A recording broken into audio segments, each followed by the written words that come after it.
ఇక్కడ ఉన్న వాళ్ళు వేయించుకున్నారు కదా, చెప్పండి సౌండ్ ఎలా వస్తుంది వేసేటప్పుడు కావు? యా, ఎస్, నో, ఓ గాడ్, యా యా. చిన్న బట్టలు వేసుకుని ఓపెన్ గా కూర్చున్నా. బాస్ అన్నాడుగా కాళ్ళు మూసుకో లేకపోతే నా మూడో కాళ్ళు వేస్తుంది. రాత్రి మా ఆయన్ని ఇంకా లోపల పెట్టన్నా. నేను మనిషిని గుర్రం కాదు అని అంటాడే వెధవ, అయితే నాకు గుర్రంలా చేసే మనిషే కావాలన్నా. అంతే, షాక్. ఒక్క రాజుకు నలుగురు రాణులు అనేది పాత కథ, ఒక్క రాణికి నలుగురు రాజులు అనేది కొత్త కథ. దెబ్బలు గట్టిగా పడాలి ఈ కాలంలో ఆడదానికి. నా ఫ్రెండ్ ఒకసారి ఆంటీని వేసాక పువ్వు నాకుతూ వాడి బుర్ర లోపలికి వెళ్ళిపోయింది. స్వర్గంలా ఉందే అంటున్నాడు. ఇన్ని రోజులైనా ఇంకా ప్రెగ్నెంట్ కాలేదని మా అక్క అడిగితే, మీ మరిది ఎంత చెప్పినా వినకుండా లింక నా నోట్లో పోస్తున్నాడే అని చెప్పిన.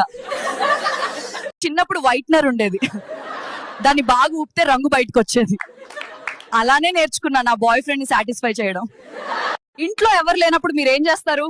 నేనైతే బిట్లు చూస్తూ క్యారెట్ పెడతా, లేదంటే మా వాడిని పిలుస్తా, బొంగో పెట్టేస్తాడు నన్ను.